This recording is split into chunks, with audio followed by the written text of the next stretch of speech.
What if I told you that Michael Jordan's greatest rival wasn't Magic Johnson, Larry Bird, or even Clyde Drexler, but a 6'1" point guard from Chicago, just like Mike, named Isiah Thomas? This wasn't just a rivalry on the court.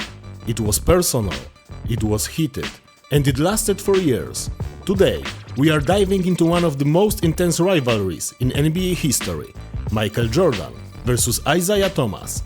The backstory, the battles, the bad blood, and all the moments that turned these two legends into enemies. Let's start with something most people forget. Both Michael Jordan and Isiah Thomas were from Chicago. Jordan was born in Brooklyn, sure, but he became Chicago's icon. Isiah, he was actually from the west side of Chicago, and that mattered. When Jordan came to the Bulls in 1984, the city was hungry for a star. Isiah had already made his name in Detroit, but part of him probably felt like he should have been the hometown hero. There was tension from the start. Isiah was the established all-star, Jordan was the rising superstar, and people were calling him the future face of the league. That didn't sit well with the old guard, especially Thomas. Now enter the Detroit Pistons, also known as the Bad Boys. This team was tough, mean, physical, led by Isiah Thomas, Joe Dumars, Bill Laimbeer, Dennis Rodman. They were designed to beat you up, not outscore you. And when Jordan started putting up monster numbers, like dropping 63 points on the Celtics in 1986, the Pistons took notice. So they came up with something called the Jordan Rules. No, this isn't a myth. It was a real defensive strategy, written down and practiced. The idea was simple: hit Jordan every time he drives, double team him, push him to the sideline, make him feel the pain. Let's put it in numbers. Between 1988 and the 1990 playoff series, Jordan was fouled over 50 times by the Pistons, many of them hard fouls. In Game 3 of the 1990 Eastern Conference Finals alone, he was fouled 10 times, most of them in the paint. This wasn't basketball, it was war. From 1988 to 1990, Jordan and the Bulls faced the Pistons 3 straight years in the playoffs, and each time Detroit sent them home. 1988, Bulls lose in 5 games. 1989, Bulls push to 6 games but lose. 1990, Game 7 heartbreak.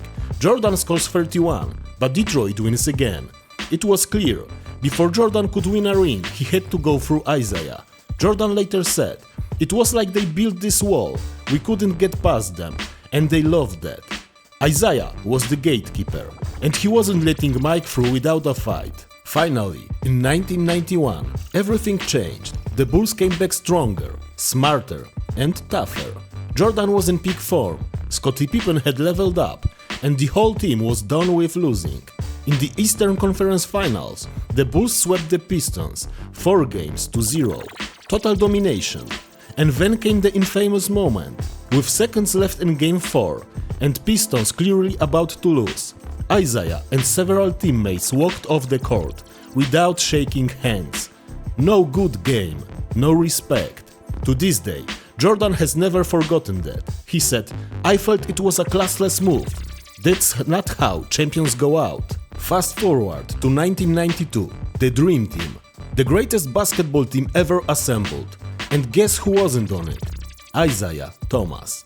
Let's be honest, based on skill and resume, he should have been. He was a 2-time NBA champion, Finals MVP, multiple-time All-Star. But Jordan reportedly said he wouldn't play if Isiah was on the team. There are debates about how true that is, but Jordan himself said in The Last Dance, "I respect Isiah's game, but as a person, no." Magic, Bird, and even Scottie Pippen weren't fans of Isiah either. He had burned a lot of bridges. Years later, the bad blood was still there. In interviews, Isiah often said things like, "Michael Jordan didn't beat us, the Bulls beat us. There is a difference." Jordan, in turn, never missed a chance to take a subtle jabs. One of the most telling moments came in The Last Dance, when MJ was shown a clip of Isiah explaining the walk-off. Jordan just laughed and said, "You can show me anything you want. There is no way you can convince me he wasn't an asshole."